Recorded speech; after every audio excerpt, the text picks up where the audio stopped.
अरे माँ, सुनो। हाँ बेटा, बोलो क्या बात है। माँ, आज मेरे लिए जल्दी से खाना बना दो। आज मैं जा रहा हूँ और किसी को ठग कर लाता हूँ। अरे बेटा, तुम किसी को कैसे ठग पाओगे। तुम्हारे पिताजी होते तो वह जरूर ठग लाते। तुम तो अभी ठगाई में बच्चे हो। नहीं माँ, आप कैसी बातें कर रही हैं? मैं क्यों नहीं ठग सकता किसी को? एक ठग का बेटा ठग ही तो बनता है। बस आप जल्दी से मेरे लिए खाना बना दो। फिर बिरजू किसी धनी सेठ की तरह पोशाक पहनकर तैयार हो जाता है। अच्छा माँ, अब चलता हूँ।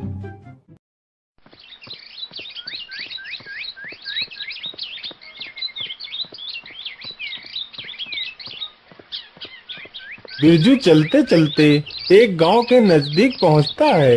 तभी गांव के करीब ही चार ठग अपने खेत में काम कर रहे थे। अरे बड़े भैया, कितने दिन हो गए लेकिन हमने किसी को ठगा नहीं। हाँ बड़े भैया, मन्ना भैया ठीक कह रहे हैं। अब तो हमारे पास पैसे भी नहीं बचे हैं। जो थे वो सब खत्म हो चुके हैं। चलो भैया, आज किसी सेठ को ठगते हैं। अरे सुनो, उधर देखो, उधर कोई मुसाफिर आ रहा है। अरे हाँ, यह तो कोई धनी सेठ लग रहा है। अरे चलो चलो, इसे ही ठगते हैं। अरे भैया, इतनी कड़कती धूप में तुम कहाँ जा रहे हो? थोड़ा सा पेड़ की छांव में आराम तो कर लो और पानी वानी तो पी लो, फिर आराम से चले जाना। अरे नहीं नहीं भैया, मुझे थोड़ा सा जल्दी है, इसलिए मैं आराम नहीं कर सकता।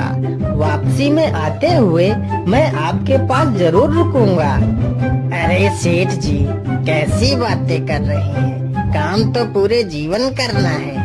काम के साथ साथ आराम करना भी तो जरूरी है।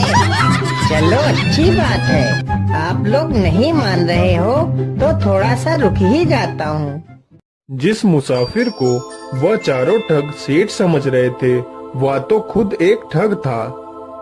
तभी बिरजू घोड़े से नीचे उतरकर उन चारों ठगों के पास जाकर बैठ जाता है और चारों ठग यहाँ वहाँ की बातें करने लगते हैं।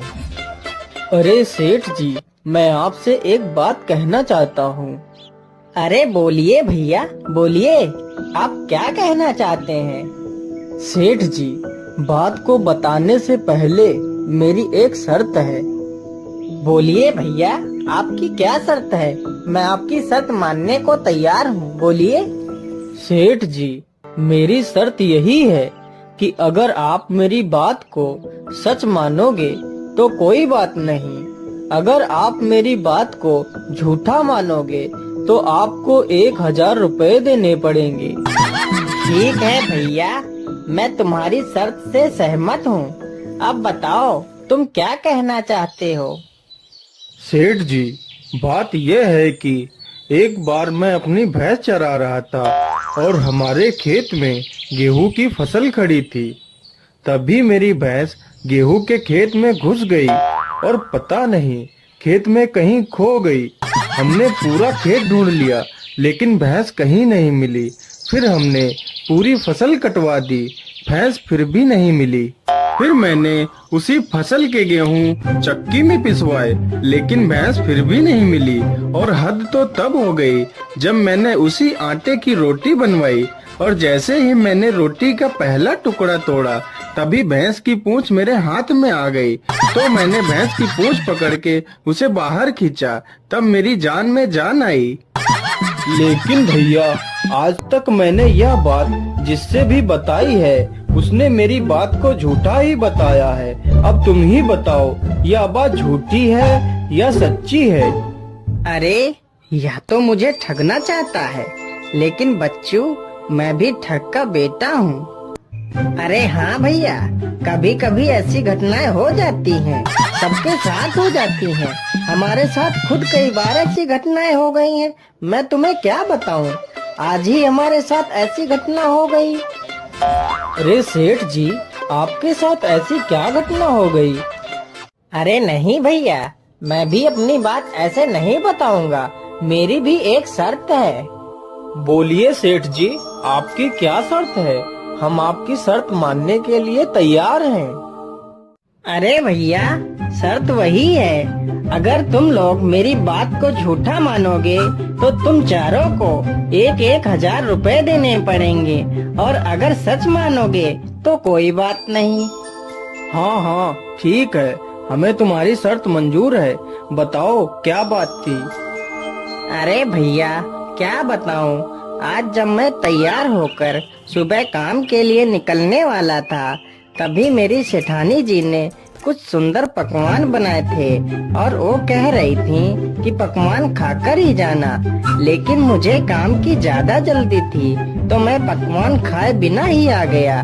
लेकिन मेरी सेठानी जी मुझसे इतना प्रेम करती हैं कि वह पकवान लेकर मेरे पीछे पीछे यहाँ तक आ गई हैं।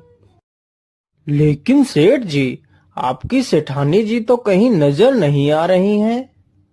अरे भैया, यहाँ नहीं, उधर देखो, वहाँ वो मेरी सेठानी आ रही हैं। अरे बाप रे बाप, वह तो हमारी बहन है। यह सेठ तो हमसे भी बड़ा ठग है। अब क्या करें? अगर हम लोगों ने इसकी बात को झूठ कहा तो यह हम चारों से 1,000 रुपए लेगा, और अगर हमने इसकी बातों को सच कहा तो यह हमारी बहन को ले जाएगा। भैया, मेरी मानो तो अपनी बहन को इस सेठ के घर भेज देते हैं। वैसे भी हमें आज नहीं तो कल अपनी बहन का विवाह तो करना ही था। वैसे भी यह सेठ अपनी बहन को खुशी रखेगा, और अगर इसकी बात को हम झूठ बोलेंगे तो हमें 4,000 रुपए देने पड़ेंगे। हाँ हाँ, अपनी बहन को इस सेठ के साथ भेज देते हैं, और सेठ के घर में जितना भी माल खजाना होगा वह सब हमारी बहन लेकर भाग आएगी। अरे तुम आ गई, मैं कितनी देर से तुम्हारा इंतजार कर रहा हूँ। अरे तुम कौन हो? मैं तो तुम्हें जानती तक नहीं। अरे मेरी प्यारी बहन, ये तुम्हारे पति हैं। तुम्हारा विवाह इनके साथ बचपन में ही हो गया था। अब जाओ बहन, तुम इनके साथ जाओ, हम लोग तुम्हें जल्दी ही लेने आएंगे। अच्छा मेरे प्यारे सालों, अब मैं चलता हूँ। अरे भैया, यह तो हमारी बहन को ही ठग ले गया। हम इसे छोड़ेंगे नहीं। चलो, हम कल ही इसके घर चलेंगे।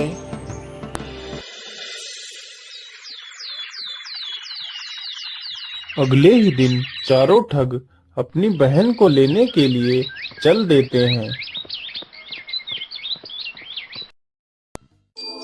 अरे भैया, आप लोग आ गए।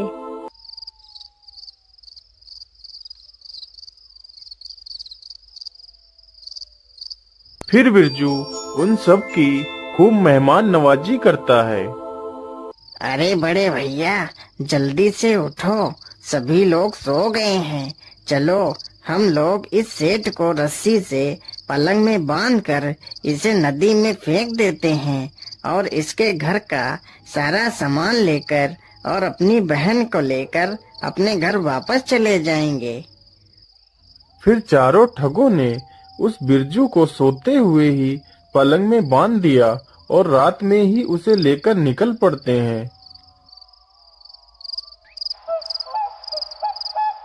उन्हें चलते चलते रात से सुबह हो जाती है। अरे भैया, मैं तो इस पहाड़ को उठाते उठाते थक गया हूँ। चलो, इसी पेड़ के नीचे थोड़ा सा आराम कर लेते हैं। फिर वे चारों पलंग को नीचे रख देते हैं और वहीं पर सो जाते हैं। तभी एक चरवाहा अपनी भैंसों को चराते चराते वहीं पर आ जाता है। अरे भैया, यह लोग आपको बांधकर कहाँ ले जा रहे हैं? क्या बताऊं भैया, ये चारों हमारे साले हैं। इनकी एक बहन का विवाह हमारे साथ हो चुका है। इनकी एक दूसरी भी बहन है, तो ये लोग उसका विवाह भी मेरे साथ करना चाहते हैं।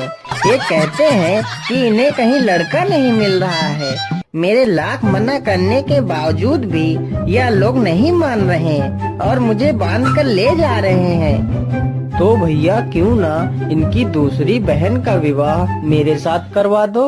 हाँ हाँ, क्यों नहीं, जरूर करवा सकता हूँ।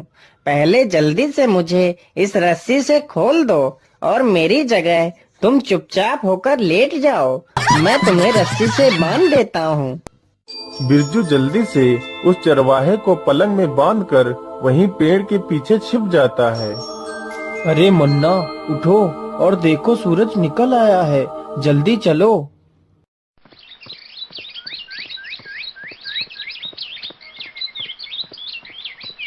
फिर वह चारों उसे उठाकर नदी पर पहुंच जाते हैं। उधर बिरजू उस चरवाहे की सारी भैंसें अपने घर ले जाता है।